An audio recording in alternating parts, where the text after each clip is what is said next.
Lubalusewa TV mazima ku mazima. Abakulu mwenna tusaba bwenkanya ku mwana ono. Tusabira ddala bwenkanya abakulu bonna abaliyo mujje mutuyambe ekyatuuka ku mwana. Tusaba bwenkanya mukulu Balamu gwavunanyizibwa ku by'abaana mutuyambe. Tusaba bwenkanya bwa mwana ono mutuyambe buyambi omwana ono afune obwenkanya. Omuntu yajja n'akwata omwana waffe n'amusobyako n'amala n'amukuba n'akakumbi ku mutwe. Kakati bwe yamala omukuba akakumbi ku mutwe omwana ne tumuzuula mu kasiko mwe yali amusudde. Omwana ne bamutwala mu ddwaliro e Mulago. Omwana ne tusonda ssente ng'ekyalo omwana n'ajjanjabibwa. Kati omwana n'ayogera omuntu eyamukolako ekikolobero. Naye ekyennaku ekiriwo omukolobezi kwali omukolobezi ali wano bamuteeka wano ku poliisi batumma obwenkanya. Omukolobezi ali wano bwe bamuleetako ewaka bwe bamuyingizaako wali mu masabo ge. Omukolobezi ali kuno yeeyagala okufa obufi. Omukolobezi akuba amasimu, omukolobezi adigida, omukolobezi bwanywa bbiya. Obwenkanya tetulina. Naye bannange tusaba kuyambibwa, twagala bwenkanya mutuyambe kubanga omwana waffe wuyo yalemala. Tusaba gavumenti vaayo, gavumenti tuyambe, tusaba bwenkanya. Omwana oyo bwe yadda waka n'afuna obuzibu omuntu n'amukwata. Bamukwata ne bamukuba enkumbi mu mutwe. Oli amukutte kyokka n'amukuba enkumbi mu mutwe. Ndowooza oli yalina kigendwa kimutta naye n'alemererwa okukola ki? Ndowooza omwana n'atafa. Abantu bwe baavaayo ne bamuddusa mu ddwaliro omwana n'afuna obuzibu. Kaakati omwana yasanyalalako erudda. Omwana basooka ne bamukebera ng'akasaayi katonyeeyo ku bwongo oluvannyuma lw'okumukuba enkumbi. Kati omwana ne bamujjanjaba. Kati saawe n'abadde ng'ateredde naffe nga kyetusaba omwana ono atereeremu atubuulire muntu ki. Oluvannyuma n'atubuulira nti omuntu yennyini yamutuusaako obulabe. Tulowooza oba oli awo kakibeere ng'oba oli awo kyekituufu tetumanyi oba kyekituufu naye nga olusonga bakumusamize ali mu kitundu wano teyamutuusaako obulabe. Waliwo bazadde b'omwana ow'emyaka 8 gyokka abalaajanidde bekikwatako okubayamba olwa muwala waabwe okusobozebwako ne bagezaako n'okumutta ng'ono baamukuba akakumbi ku mutwe emirundi egiwera olw'ebisago eby'amaanyi bye yasangibwa nabyo. Bano bagamba nti abateeberezebwa okukola ekikolwa kino basawo ba kinnansi era ng'omu ku bo ye Mubirudaani nga poliisi yabakwata kyokka nga bamaze sabbiiti 2 namba mu kaduukulu ka poliisi e Matugga nga bano babatiisatiisa n'okubatuusaako obulabe singa bana bavudde mu kaduukulu wabula nga yo poliisi terina kyekolawo. Ebikolwa eby'okukabasanya abaana okusingira ddala mu munisipaali y'e Nansana byeyongedde buli lukya ng'abawala abali wakati w'emyaka 7 ne 14 be basinga okukosebwa olw'embeera eno.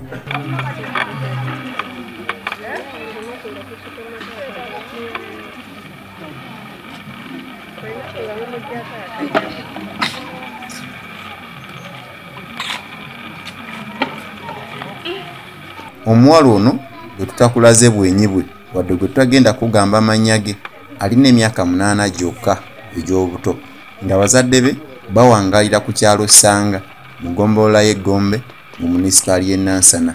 Kigambibwa nti omuwala ono yasobezebwako era kigambibwa nti yamusobyako yali musawo wa kinnansi. Oluvannyuma n'amukuba akakumbi ku mutwe emirundi egiwera ng'agezaako okumutta era ono e Magombe n'okubeerawo akadde kano yasimbayo kitooke. Omwana ono tumusanze n'ebisago eby'amaanyi era kirowoozebwa nti yamutuusaako bino yali amanyi tadde engulu. Okusinziira ku nnyina w'omuwala ono, muwala we yamuleka awaka okugenda ku kaduuka okubaako byagula kyokka yagenda okudda ng'omwana talabikako. Wakati mu kumunoonya n'asangibwa mu kasiko akalinaanya awaka ng'akubiddwa akakumbi ku mutwe ate ng'amaze n'okusobezebwako. Maama w'omwana yatuusibwako obuzibu buno. Tusaba obwenkanya eri abakulu mwenna kubanga omwana waffe yalemala. Yafuna obukosefu bw'amaanyi yayatika akawanga bwe twakola sikaani waluga omwana yayatika akawanga. Omwana embeera si nnungi yasaana oludda luneeno lwakuba kati ayogeramu osobola omutuuzaawo n'alya naye embeera si nnungi. Tuli beewaliikirivu okusinziira ku bantu be baakwata okuba nti bakyali ku poliisi bamazeewo weeks 2 ate tuwulira ebigambo nti bo bagamba bajja kubata. Tuli beewalikirivu nnyo kuba kye yabala tetwakitegeera. Omwana yamukubanga yabala kumutta, kati ate omwana twamukomyawo nga mulamu. Tuli beewalikirivu nnyo kubanga tetumanyi bwe bamuta kiki kyazzaako. Obulamu bwaffe buli mu matiga. Tusaba obuyambi.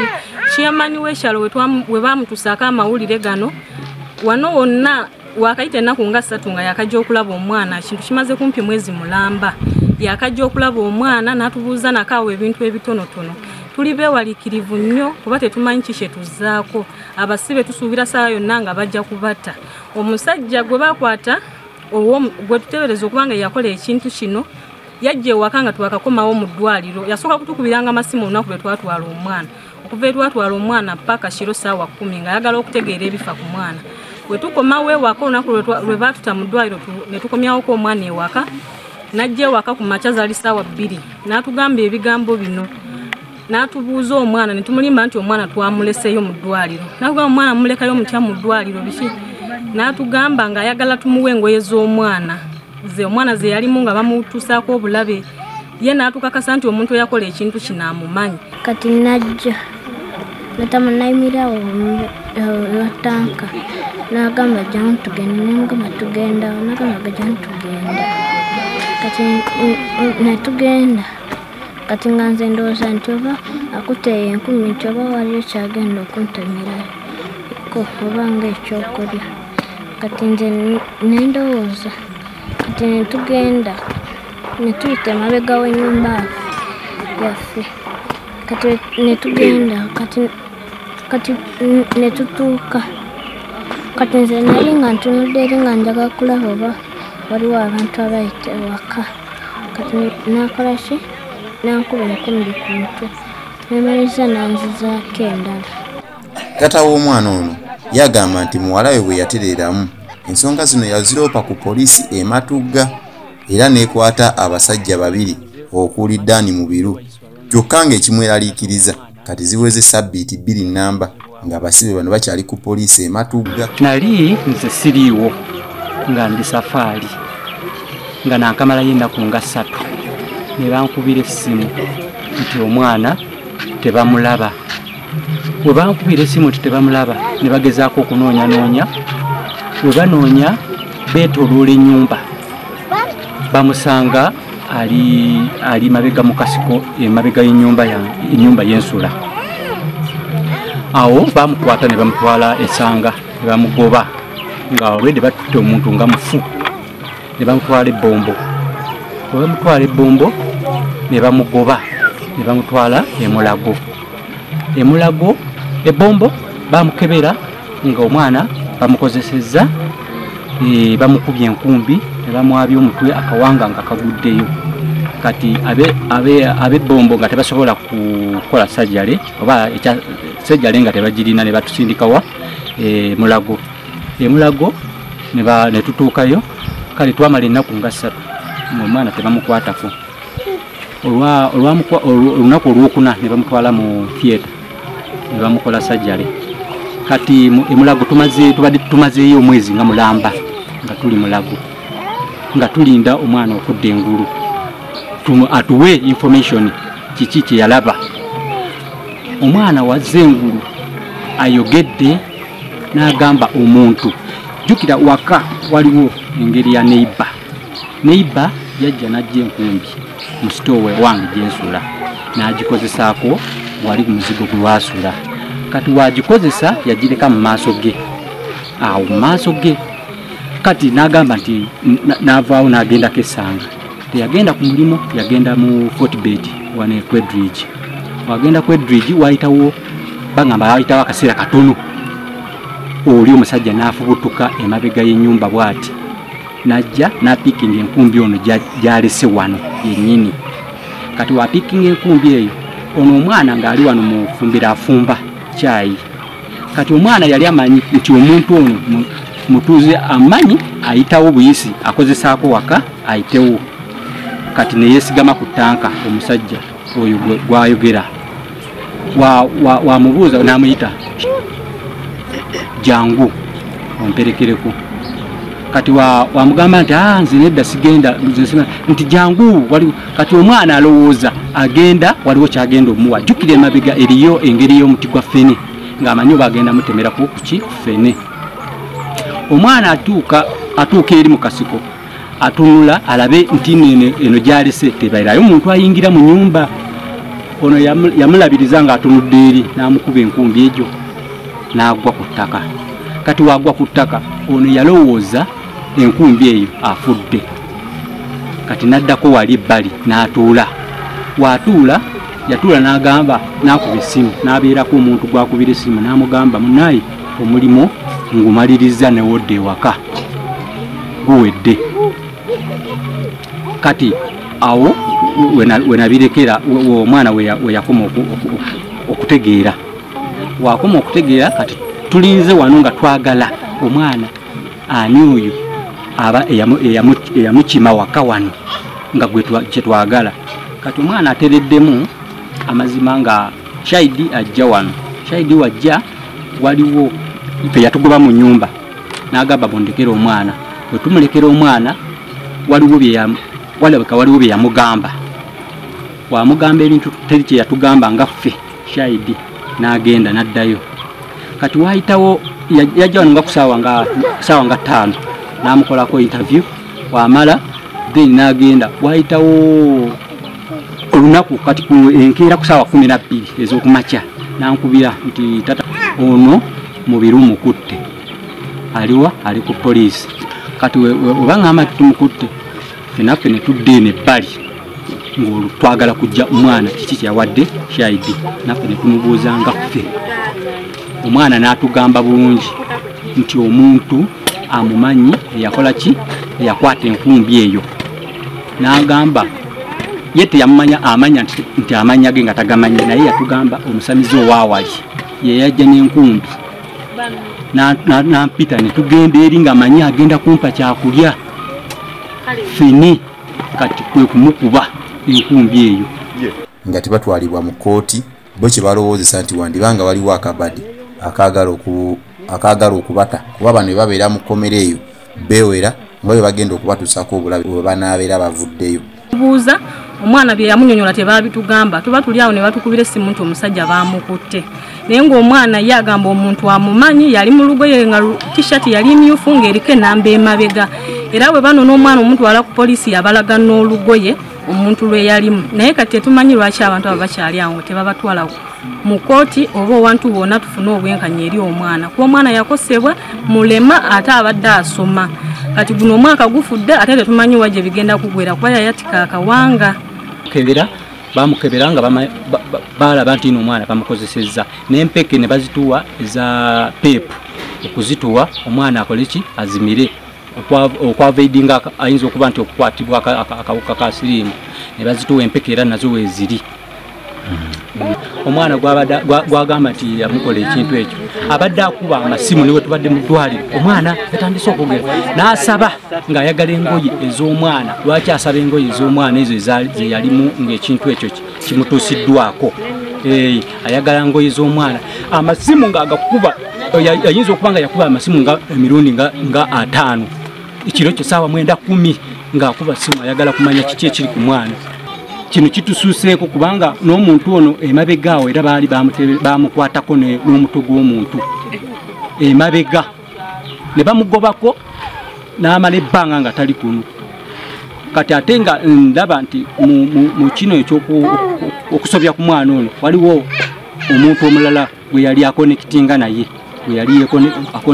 naye kati nsaba bwenkanya wengende eno banzunza leeta kino kati nsaba bwenkanya kubanga nange sikyalina sente bano abasibe bali mu kwewaanira eri nti no bo balina sente balabika bali mu kuvujirira sente okulemesa kino eno.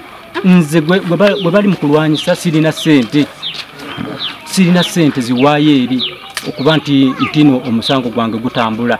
Fayiro zange zonna buli kintu kyonna obujulizi bwonna babufunye naye abasibe basobola batya okubeera awo weeks 2 nga tebanaba kugenda ntino oba bali ku prison nga gye bava okujja okuba nga bawoza. Nsaba kunwanirira kubanga sirina sente zesobola kuteekamu. Bano bagamba nti ebikolwa bino byandibanga byekuusa ku kalogo kalenzi. Bwe batyo ne basaba abakulira abasawo b'ekinnansi okuvaayo okukoma ku bantu baabwe. Tulina obulumi ku bantu abafaana bwe batyo bwabanga be bobulabe mu kitundu. Amasabo ne gameruka buli kaseera tetumanyi gye gava naye olinga byakoleramu tetumanyi. Era ku mulundi guno tusaba bwenkanya. Wakiri tukebere essabe eri ab'obuyinza mutuyambe. Poliisi mutuyambe omuntu abaddewo wiiki bbiri naye tetulina bwenkanya. RDC waffe mukyala Mbabazi maama tuyambeko ku nsonga eno egguke. Omuntu ali wali naye akinagguka buli kyayogera kikudaala tugamba ayogera ng'eya kikola newankubadde ffe tetumanyi bujulizi butuufu bwabwebwo. Kale Mukama yamanyi oba oli awo n'ab'obuyinza CID n'abaala nga banoonyereza bayinza okumanya ekituufu. Naye alema ate ku kinagguka bw'atyo tubadde tuserese ebbanga naye ate tulaba kisusse omwana yalemala yagongobala ekitundu. Bannaye tusaba bwenkanya wekiba kyetaagisa baminisita bakolagana ku by'abaana mwami Balamu mutuyambe ku nsonga eno tuyambe omwana wano taata bwe talina yadde 10.